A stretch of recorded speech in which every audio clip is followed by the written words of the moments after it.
I'm going to show you how you can do a factory reset on your Lenovo Legion Go just using Windows with a few easy steps to follow. Let's tap into Windows here. You'll have to go into settings, and on the left hand side here you'll see a system tab. You'll have to click on that. You can scroll all the way down to where it says right here recovery.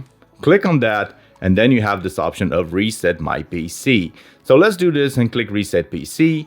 And you have two options here, one to keep your files and one to completely remove everything, which will of course be a full factory reset. Of course, this being a complete through reinstall on this machine, you'll basically have to let it know how it can download and install Windows on this handheld.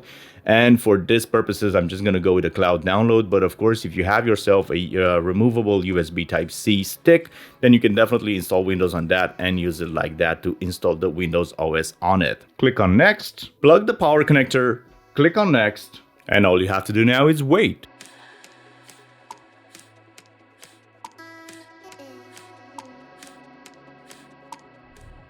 So just like that, you have basically reset the operating system on this handheld and it's now ready to be reinstalled by somebody else, and it's basically done a full factory reset. If you like this video, don't forget that you can leave a like and a subscribe down in the bottom below for the channel. And also I have a full-blown review of this Lenovo Legion Go right here, alongside with another video showing you how to basically use this Lenovo Legion as a standalone PC, which is actually working brilliantly.